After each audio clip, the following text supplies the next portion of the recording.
其实，在做本期视频之前，我一直在顾虑这个话题该不该讲，因为真的很有争议。各位都知道，历史上有许多实验都是通过活人测试的，大到科技军事，小到临床医学。虽然也有许多利用动物作为实验对象，但还是避免不了真人临床测试。所以在我们这一代已经开始享受足够医疗资源的同时，那些经历过痛苦实验的人们，当时的心路历程到底是怎样的？有些可能是绝望的牺牲了，而因实验变成半死不活的人，恐怕只能在痛苦当中苟且活着。今天就给大家带来两个非常有争议的人体实验，在与我们息息相关的同时，测试人群似乎还有着特殊的身份。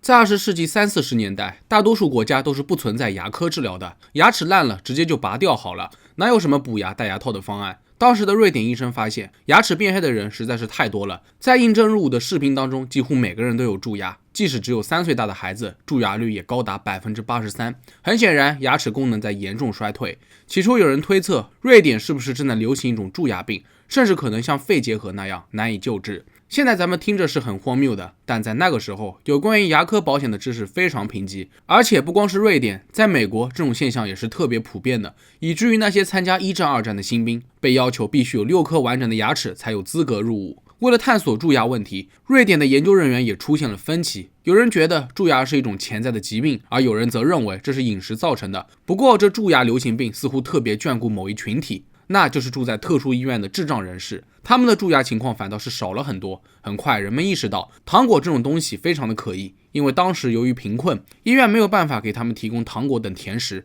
牙齿被腐蚀的情况自然就比较少了。直到后来的1938年，瑞典引入了公共牙科保健，修复牙齿要花费高昂的成本，重点还是得放在预防上面。于是为了搞清楚糖是不是蛀牙的元凶，瑞典政府委托医药委员会需要尽快开展一场实验。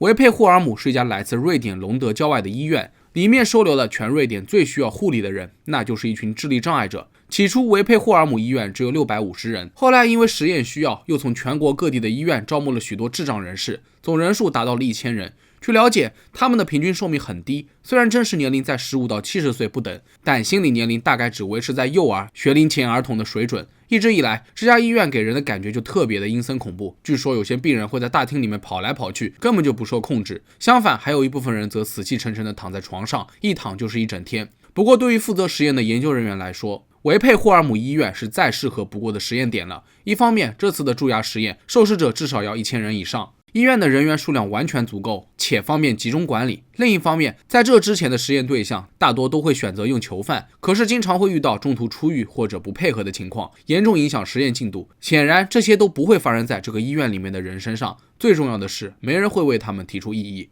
随着实验的进程，这些病人按照智力被划分成为了7个级别。0级群体在生物医学上的定义恐怕还不如大多数动物。1到3级的群体可能有一定的自我精神世界，但生活方面就一塌糊涂了。剩下的4到6级群体，他们能够帮忙从事洗衣服、打扫卫生、除草等工作，而受试者大部分都是来自0到3级群体，他们只需要会咀嚼和进食就足够了。在最初的牙齿检查中，研究人员发现，这些受试者的牙齿健康程度比大部分瑞典人都要好，因为他们平时只吃淀粉食物，填饱肚子即可，糖的摄入量是普通人的1半。1945年，实验就正式开始了。受试者被分为几个小组，其中一个是对照组，只吃基本的食物；另外的实验小组，受试者摄入的糖分都是普通人的2倍之多，只不过以不同的形式添加到日常生活中。就比如一组受试者在2餐之间必须进行8到24块焦糖或太妃糖，第2组受试者在进食过程中摄入含糖饮料，第3组受试者则在进食当中额外摄入加糖的面包。在实验过程当中，受试者依然在医院里面过着无聊的生活。有的时候，那些被要求吃焦糖和太妃糖的受试者觉得厌烦了，就会偷偷的把糖果扔掉或者藏起来。不过即使是这样，实验结果还是非常明显的。那些进食焦糖和太妃糖的受试者蛀牙率是最高的。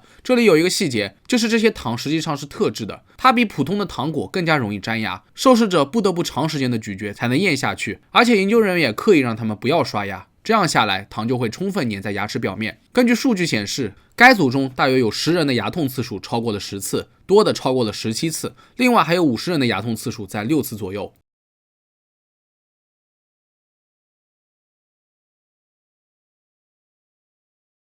事实证明，糖确实会腐蚀牙齿。据统计，在1955年实验结束时，样本当中总共出现了2125颗蛀牙，这个数字是相当的惊人的。而更可怕的是，几乎有一半的人整口牙齿都已经腐烂的面目全非。这里还有一个插曲，据说这个实验曾经差一点就做不下去了，而且实验结果也无法问世，因为最开始瑞典的制糖业也资助了这项实验。可万万没想到，实验结果竟然对自己的行业如此不利，他们直接翻脸，决定不再资助了。不仅如此，他们还试图掩盖实验数据，最后被搁置了很久才得以发表。除此之外，这场实验引起了很大的争议，受试者的牙齿几乎都被毁光了，他们的余生都将承受永无止境的牙痛，想想就令人心寒。况且对于这些智障人士来说，他们压根就不知道发生了什么，只不过每天都有糖吃，这是在之前压根就没有过的待遇。对此，医学委员会的解释是，他们有尝试过为受试者修复牙齿，但很多智障人士害怕钻头等工具，也听不懂解释，对治疗非常的抗拒，所以他们干脆只为智力等级较高的群体修复牙齿。可事实真是如此吗？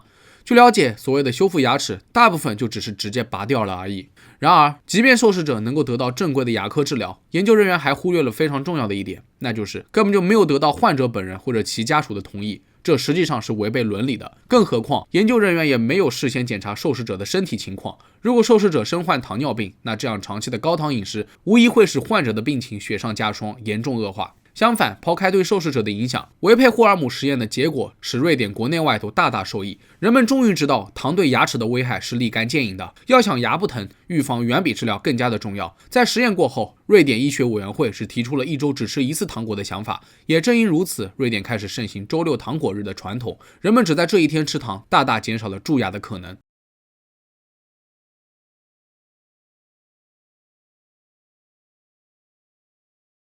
然而，在同一时期，地球的另一边，美国科学家索尔·克鲁格曼也开始着手进行一项特殊的实验，目的就是为了研制出一种肝炎疫苗。与瑞典蛀牙实验有着异曲同工之妙的是，它也是对残障人士进行的，而且做法更加的直接。先是故意让实验对象暴露于病毒中，再查看治疗方案是否有成效。实际上，索尔连实验地点都早已选好了，那就是位于纽约的威洛布鲁克学校。这是一座成立于1947年的残疾学校，在1955年已经有超过6000多名的学生，他们大多数都是残障儿童。由于人满为患，卫生条件不足，每有流行病，威洛布鲁克学校都会传染得一塌糊涂。为了招募受试者，索尔向家长们大肆宣传，学校里面已经开始流行肝炎了。所有的孩子都会被传染，这是早晚的事情，还不如趁早参加他的实验，抢先获得治疗肝炎的疫苗。到后来已经发展到，要想进入威洛布鲁克学校，家长就必须要答应参加疫苗实验，而且参加的孩子也可以被安排到更加高级、有更多医生照顾的特需病房，最后还能减免高额的住院费。而当被家长问到为何不用灵长类动物做实验的时候，得到的答案却是动物太贵了。就这样，很多残障儿童都接二连三地成为了受试者，